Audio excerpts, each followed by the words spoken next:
Hello, hello. Welcome. It's Andryanna here, and I'm really so happy that you've chosen to tune into this episode of the Juggle is Real podcast. Today, I want to take a closer look and do a bit of a deep dive on a topic that really resonates with me, especially at this time of year. And I've been hearing from a lot of you that there's been a lot of hurrying, a lot of hustle and bustle, and a lot of that urgency culture is really stressing us out. This time of year can feel especially busy as we get back into the routine, as our schedules fill up, as we're in, back to school and back to work and extracurriculars and all of the things. So I thought that we could revisit a topic that I discussed on the podcast last year, and that is hurry sickness. So you may have listened to the episode last year, or you may have heard this term before, but let's look at what it is, and more importantly, how it's impacting us, our mental, emotional, and even our physical health. So I want to spend maybe about a half an hour with you to just explore this behavioral pattern, looking at hurry sickness and this culture of urgency that we really are finding ourselves in, how it can show up in our lives, some of the risks, and of course, the steps that we can take to slow down and just kind of reclaim that control, that sense of peace, and take back our time and our energy and just our overall sense of well-being. So you're not alone in this. I'm here with you as I kind of gain back my energy and my health and well-being after experiencing shingles in August. So let's just take a deep breath together. Let's sit back, or maybe you're out for a walk, maybe you're folding laundry or loading the dishwasher, whatever we're doing. Let's tackle this together and let's dive right in. Hey, I'm Andryanna, and this is the Juggle is Real podcast. As I share my ongoing journey from experiencing burnout to leading a more mindful and intentional life with better balance, I hope you feel seen, that you realize your worth, lighten your load, and prioritize your own needs.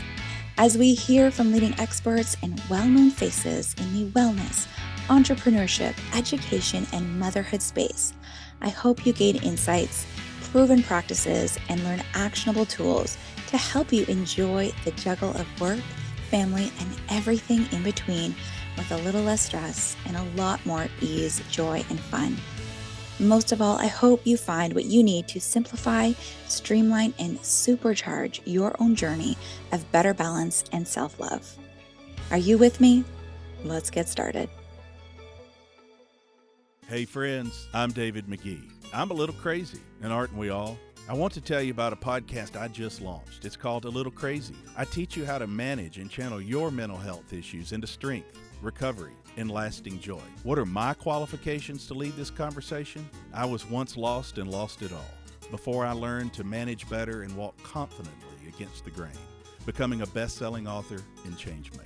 I dig deep on this podcast to reveal inspirational stories and valuable tools for management, recovery, and personal insight from the perspective of family. Mental health is a family story, as is recovery and finding joy. From crazy faith to love and everything in between, my entertaining guest and I vulnerably smash the stigma and bring down the walls that hold us back. I hope you'll join me on this podcast. Subscribe now on your favorite podcast app by clicking follow, or watch all the episodes over on YouTube. See you soon. Okay, my friend. So yes, we're sort of in this time of year where things are really ramping up, and I don't even want to use the talk about the holidays yet, but they're coming, and things gear up even on a whole other level. So I wanted to talk about hurry sickness today and see how we can make some small shifts now to sort of ease that strain and work into our fall routines ways that can really support us during busier times of the year. So I was scrolling on Instagram as we do, and I saw a graphic that spoke to me, and it was from the account Hey Corey Allen. You might follow it. lots of great tidbits. But essentially, it says say goodbye to urgency culture. You don't have to reply to that message now. Your email can wait. You don't have to live with anxiety because of the weird expectations of others. Let yourself be human instead of forcing yourself to be a machine. Your heart, nervous system, and adrenal glands will thank you. Say goodbye to urgency culture. And so that's what made me think of the topic of hurry sickness and what makes me want to revisit it because I know that we're all going through this. So technically, when we look at, say, a definition of hurry sickness, it's not like a medical diagnosis. It's not something that if you go to the doctor, they're going to say, oh, I'm diagnosing you with hurry sickness, right? It's not like a virus or something, but it is a behavioral pattern that is recognized by psychologists. So basically, hurry sickness is describing the constant state of rushing, feeling perpetually behind, and believing that there's never enough time. And this, like, I find myself in this place, but this really was the culminating force behind experiencing burnout for me. So back in 2017, I just felt like it was never enough. I could never, quote unquote, catch up. And so this term hurry sickness was coined by cardiologists Meyer Friedman and Ray Rosenman back in the 1950s. And so they observed that this hurried behavior in their patients really just it left them with heart disease, which is kind of scary. And this pattern often leads to that increase in stress and anxiety. So some examples, you I laugh because it's like I've been in all of these places, right? So you have to stop at a red light. You're feeling so annoyed. You're so irritated when you're waiting because there's a red light or a stop sign or there's like a slow driver in front of you and you are just irrationally irritated, right? Another example could be rushing through your daily activities, like even things that could be enjoyable or leisurely, like going for a walk or, even like if you're practicing yoga or doing something that's supposed to be relaxing, taking a bath or something, you're like rushing through the activities, your meals, your conversations, everything is kind of on the clock and you're kind of at that go, go, go, go, go. And then another example could be just feeling like you constantly have to be multitasking or believing that you have to be super productive every moment of every day. And when you're not, quote unquote, producing or actively doing, you feel guilty. You feel like you need to get up if you're sitting down for a moment.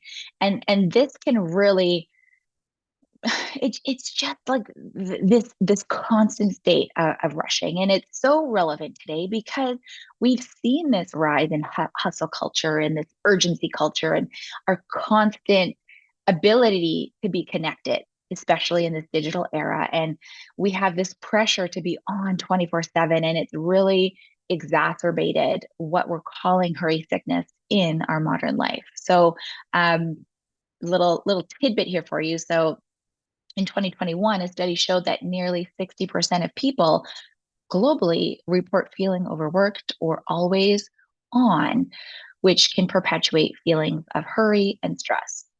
So it's not just you. There are so many of us who feel this way.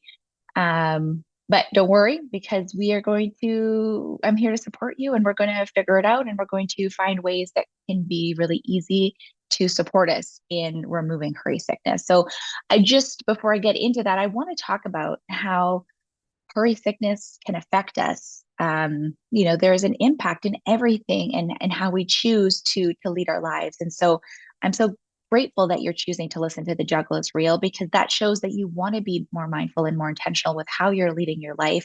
And so I feel that it's important that you know the mental and the emotional impact and also physical impact of something like feeling perpetually rushed, this hurry sickness culture. So when we're always in a rush, our brains are in a constant state of hyper arousal. So this leads to chronic stress, anxiety, and burnout, right? So research actually shows that long-term stress it impacts our cognitive function and it leads to memory issues, lack of concentration, decision fatigue. And gosh, like by the end of the day, if you ask me even a simple question like, like, what do you want to have for dinner tomorrow? I am just like, you know what? That's it. I have nothing left. I cannot tell you. I have no capacity to make any further decisions. It's not my best time. And so I understand this constant state, right? Like this fight, flight, or freeze mode. And when we're constantly pumping the adrenaline in our body, it's great in short bursts and it can propel us to move into action.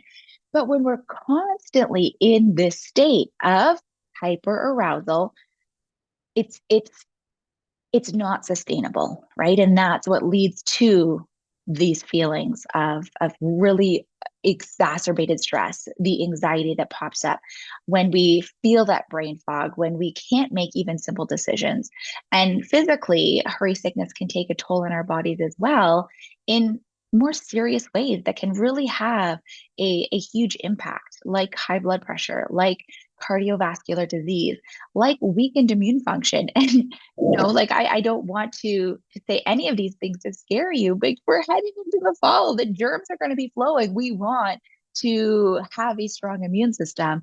And, taking a vitamin C, vitamin pill, whatever is not going to help us if we're constantly rushing in this hurried state. And like I mentioned, this hurry sickness behavioral pattern was recognized in the 1950s. And so there is this well-known connection between chronic stress, increased inflammation in our body, which can really lead to serious health problems over time. And so we really just have to stop and think, like, is it worth it? Is it worth our mental health, our physical health to be rushing everywhere and to be, feeling like we're so productive all the time? Because it really also, and maybe most importantly, I mean, obviously all of these things are important, our emotional health, our physical well-being, our mental health, but it really also has an impact on our relationships and just how we're leading our lives on a daily basis. Because when we're constantly rushing through our days, our life becomes a constant state of hurriedness. And it has detrimental effects on our relationships. When we're always focused on what's coming up, what's next, what's happening tomorrow, what's in the planner, what's in the schedule, well, we're not actually there in the moment that we are. And I know you've heard this before, right? The most important time is right now in the present moment and to stay present. And it can be really challenging, especially when we know what is happening and what is on tap.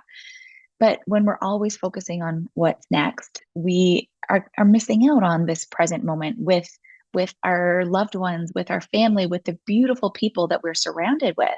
And it leads to the feelings of disconnection or feeling isolated. And we know that there's a lot of people who are feeling lonely, or a lot of people who are feeling not their themselves. And you have to wonder, is it because of this lifestyle? And over time, hurry sickness can leave us feeling just really drained, really exhausted.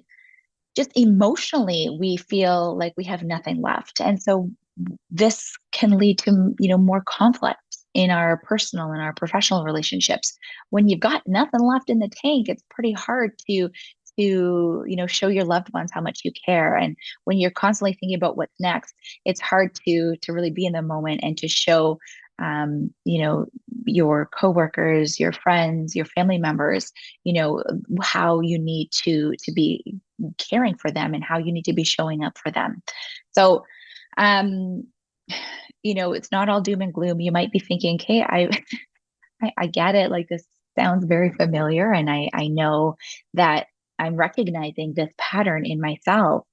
So there are some root causes, and I just want to look at the psychology behind it. So you don't think like, oh my gosh, like what is wrong with me? Because so much of this resonates with me. And so we can look to perfectionism, we can look to FOMO, and we can look to external validation. Okay. So some of these root causes of this hurry sickness is due to some things that we can change in our lives. So I I call myself a recovering perfectionist. I butt up against it often, and I have to continually remind myself, right? So many people who struggle with hurry sickness often feel the need to be constantly productive, and they're afraid of letting other people down, or they're afraid of falling short, or they have those perfectionistic tendencies where it's never enough and you're always striving for more, and you find yourself wanting to strive for perfection in all areas. So that can be one of the root causes behind your hurry sickness. And this kind of goes hand in hand sometimes with FOMO, that fear of missing out, and comparison culture, like really so much of what we see today through social media, or just looking around us and comparing ourselves to our neighbors and people that we see online, things that we see, on television and in the media. It can amplify those feelings of not being enough, of feeling inadequate, of making us believe that we need to achieve more and do it faster and be more successful. And why isn't it happening now? And it has to be now or never. And that FOMO, and that comparing can really lead to the hurry sickness as well. And then the final thing that I'll just mention, which could be a root cause to the hurry sickness, is constantly looking outside yourself for validation, and it's the feeling of worthiness. And so, looking to external sources for validation. And let's be honest, like when we look around us, society in general, like we are rewarded for busyness, and so we've internalized this idea that when we're busy, that means we're successful, or busy equals good. And it's so funny because I was recently talking on an IG live with a dear friend, lifestyle and entrepreneurship coach Hollis English. She was a guest on the Juggle is Real recently, and we were talking about this. Like I used to, and you might do this right now, and many of us do this. When you're talking to someone you haven't seen for a while, or just you're having one of those sort of like little conversations, how are you, or how was your weekend, or how's September going for you? And we just keep saying like, oh, I'm so busy. I'm just so busy. Everything's busy. And I speak to, my dear, dear, beautiful aunt and my godmother. She's well into her 70s, and, she's been retired for many years. She doesn't have a license. She, has a couple little hobbies, but whenever I talk to her, I'm like, like, how are you, Cha-Cha? And she's like, oh, so busy, the laundry and the ironing and sweeping the driveway. And she's still this far into what you would think is should be a really peaceful and really you know beautiful time where you have a lot of extra time. She's still perpetuating this busyness culture, and so this is something that really it has become the norm. But we can break free. This is a cycle that does not have to continue to perpetuate. So I just want to mention a couple of things, and then let's get into some of those more practical ways that we can combat hurry sickness. So before we do that, let's just think about understanding, and I want to talk about this in future episodes as well, but understanding that productivity does not equal our self-worth, right? What we do does not mean we are worthy or unworthy. So when we're not doing, it's not a reminder that we're not enough, right? So when we can understand that productivity does not equal self-worth, that's really such an important first step. We really have to remove and detach ourselves from the idea that doing more means we're of more value. And of course, I'm not suggesting, and this in no way is an episode that just tells us to sit around and eat bonbons on the couch and watch soap operas, but it's detaching ourselves from that feeling that we constantly have to be doing, right? And so it really is, and the starting point is a shift first in how we're thinking, a mindset shift in our perspective. And so instead of focusing on being efficient and productive at all costs, we can begin to prioritize. Sure, efficiency is great. and being effective is wonderful. And those are things that I look to in my daily life, but it's not so that I can do more. It's so that I can enjoy that extra time that I have and carve out that space so we can prioritize our own well-being, prioritize our relationships, prioritize our emotional, our mental, our physical health, thanks to being efficient, not constantly having to be productive. So I hope that this kind of is landing with you. I would love to know how you're feeling about this. You can always drop me a note on Instagram. My handle is Andryanna G. And also you can send me an email. There is actually an address in the notes for this podcast episode. But what would this episode be without some ways that we can support ourselves, without, some of that additional layer of support to help us as we still go through these busy times? Like, I'm not saying that we have to drop everything in our schedule. That's really just not realistic. So what are some ways that we can slow down? How can we incorporate some strategies, some tips, some ways that might help us lessen that burden and that feeling of hurry sickness and that constant sense of urgency? So a couple of slowing down strategies for you. Let's look at our transitions. Okay, so whether we are in between meetings or the tasks that we're doing, or we're running errands and we're heading from the bank to the grocery store to pick up our kids, whatever it is, when we are transitioning between what we're doing in our day, can we incorporate just a tiny little pause, like just a moment of mindfulness? So even 30 seconds, some deep breaths, reset, calm your nervous system before you jump into the next thing. And so I will say it's, wanting to get this episode out to you. I was going to record it yesterday and I felt really rushed and I felt really hurried. And I was like, well, what if I just do it tomorrow? Like, what would happen? Like, the world is not going to end. If you get this a couple hours later, is that really going to matter that much? Or is it more important that when I'm delivering this episode, that I'm sharing this information not from a hurried state? Like, just think about it. Like, even just before I set up my little station here where I record, it's such a gorgeous day. Like, we've been so blessed here in the north with the most beautiful fall season. Well, it's technically not fall while I'm recording, but we've been blessed with this gorgeous September. So I sat out on my front step, maybe like 1 or 2 minutes, and just like closed my eyes, and the sun is pouring in, and I just let the sun hit my face, and I just took some breaths, and I just like felt the warmth of the sun. And I don't always take the time to just do that. And it really did bring me such a beautiful sense of renewal.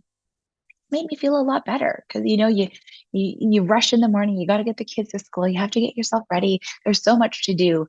So in your day, I'm not saying that we have to spend hours meditating, but as you transition through the different parts of your day, can you just take a few moments to pause in between? And then the other thing I'll say in terms of a strategy to just help us slow down is to kind of release that idea that multitasking is good. Like, I don't know, who forced this upon us that we have to be doing multiple things all at the same time. And I mean, if you are walking right now or you're folding laundry, like, that, kudos to you. I do it too. But that's more of a way for me to enjoy the tasks that I'm doing. But what I really am looking at is actually focusing and looking at doing one thing at a time versus trying to do 40 things at a time, right? Studies actually show that multitasking can reduce your productivity. So you're actually doing less when you're trying to multitask. And the study from American Psychological Association actually shows that the multitasking reduces your productivity by up to 40% and it increases your errors. So can you commit to just focusing on one thing at a time and then celebrate those small accomplishments, right? Maybe you didn't get 77 things done off your to-do list. but maybe you got three or four like really good, juicy things and celebrate those wins or those accomplishments as small as they may seem and really, really feel into what you have accomplished and how you were able to focus and how you were able to really prioritize your time in beautiful ways. So slowing down, just transition mindfully, look at actually focusing on one thing at a time versus trying to do a million.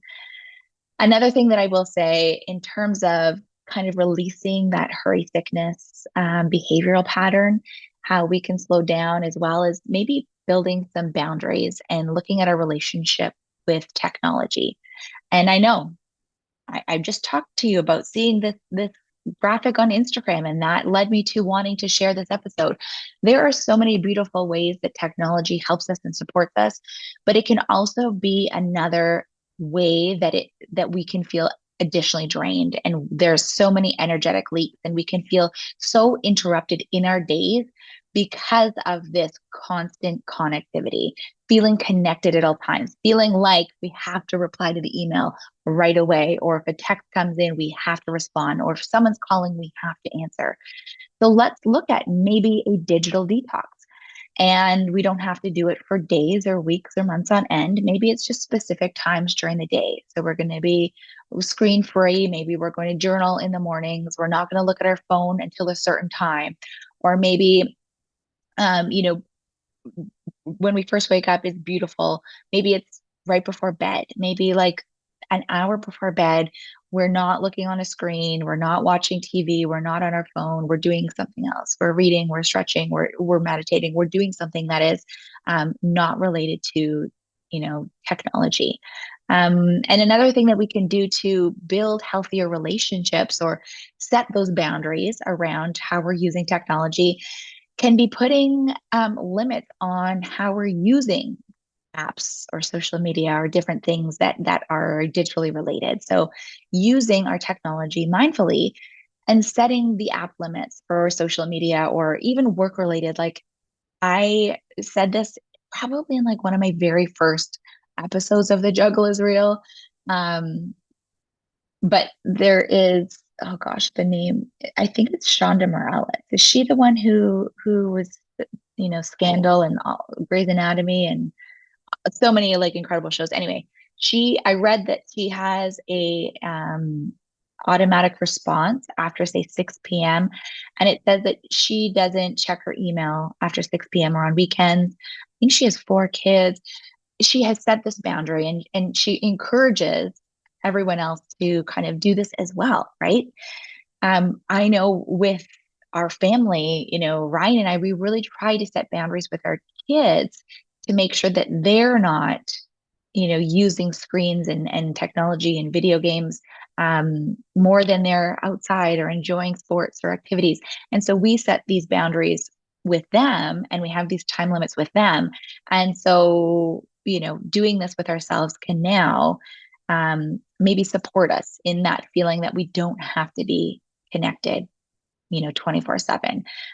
So I know there's a lot of devices now offer these tools that we can actually build in to help monitor or manage how we're using screen time. So building in some boundaries, having healthier relationships with technology can support us in reducing that hurry sickness.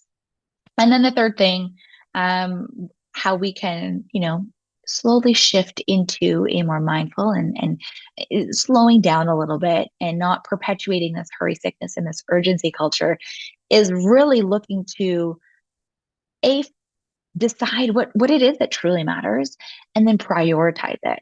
So how can we prioritize what truly matters to us when everything that we're doing, we are treating as if it's the most important thing in the world, like this work deadline, this email, this client, everything is so, so important. It's do or die, it's now or never.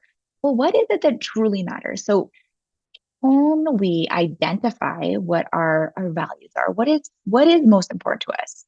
What are those core values? Is it our family? Is it our health? Is it our creativity and our passion and what brings us joy? And it doesn't have to be like a huge process where we have to have this strategy meeting to identify our core values. And we don't have to treat it like we're writing a business proposal or a plan. Like, just what is most important to you?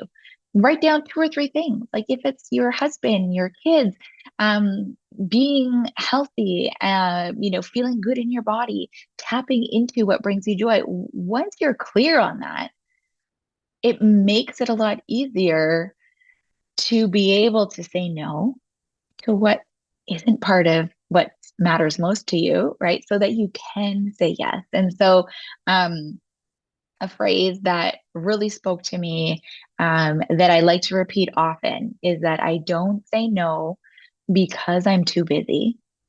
I say no because I don't want to be too busy. And so, what are you saying no to? So that you can say yes to what really, really matters. And so it can be as simple as, like, I'm just a quick example from just a couple days ago. My best friend invited me to a neighborhood event with a group of beautiful, lovely women, many that I don't know, but it sounded like this really lovely thing. But I know that I have a weekend coming up where I have a few things scattered in there. And then my following week is a fuller week in terms of things that I have to accomplish for business. There's some travel.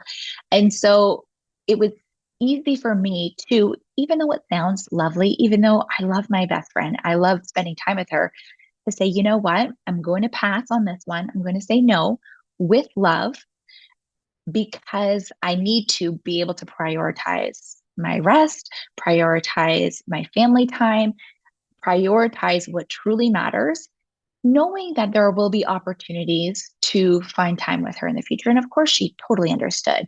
And so we can do this for, work events or meetings. Like, do you really have to be in that meeting? Is it necessary for you to sit there? Or is there a more productive use of your time to prioritize what truly matters in your workday so that you can accomplish more and focus on the task at hand versus sitting in on yet another meeting that's going to leave you feeling resentful or frustrated, or where you don't necessarily have to be a part of it and other people can then focus on what's, important for them at that time. Okay. So really understanding that saying no is such a beautiful thing. And I know so many of us, we can feel guilty. We feel bad. Again, if we're looking to external validation, if we're feeling FOMO, it can be challenging at first. But this no can be so incredibly powerful when it's used to protect your time, protect your peace, protect your energy. And so when you flip that perspective, learning to say no to those unnecessary obligations can help you stay grounded with those core values that you've identified, with what truly matters. And it leaves you feeling like you can be more present because you don't feel like you have to rush to the next thing. Allows you to open up to, having those moments to pause and not being late for everything because you've jammed your schedule so packed.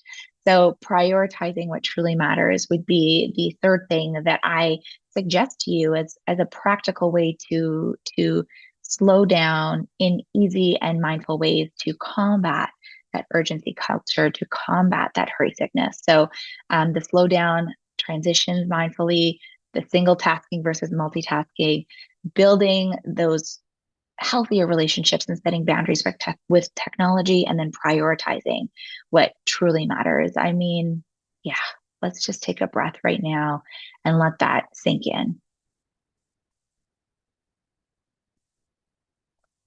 We're wrapping up and we are, closing out this episode. And I mean, we've covered a lot, have we not? I hope that you've gained from this episode. We learned that hurry sickness is a behavioral pattern, and it's really deeply rooted in this modern society that we live in. So it's not your fault. But it's not about how much we do, but it's really what we should be focusing on is how we're choosing to live our lives. We also looked at how hurry sickness can have those negative impacts on our mental, emotional, and physical well-being. And so there are costs that are just too astronomically high to ignore. And so these practical research-backed strategies that I just shared to help us slow down, to help us build these healthier habits and really align with what is most important or what should be most important for us is really the way forward, right? That is the path to better well-being. And so we're moving through this full season. It is busy, but let's just remember, right? Eyes on the prize, my friend. Productivity, being the most productive this fall, that's not the goal. Our well-being, that's truly what matters at the end of the day. And so we can, in those mindful moments, we can take it slow. We can catch our breath. We can set boundaries. We can prioritize our needs in the moment. And of course, we can breathe, like just take those deep breaths. I'm so grateful that you're here. Thank you so much for joining me today. I hope this episode gave you some insights, some tools in your tool belt to take into your daily life. If you found value, if you enjoyed it, can you share it with a friend? And I truly mean it when I say I would love to hear from you. What resonated most with you? What is one thing that you are going to be taking into your day to day to help you slow down and enjoy the present moment? I would love to know. And as always, if you could rate this episode, write me a short and sweet review in Apple Podcasts and share with those who you think might need a little reminder to slow down too. I would so appreciate if you could support the Juggle is Real in that way. Until the next time, I wish you many deep breaths and mindful moments. Take good care.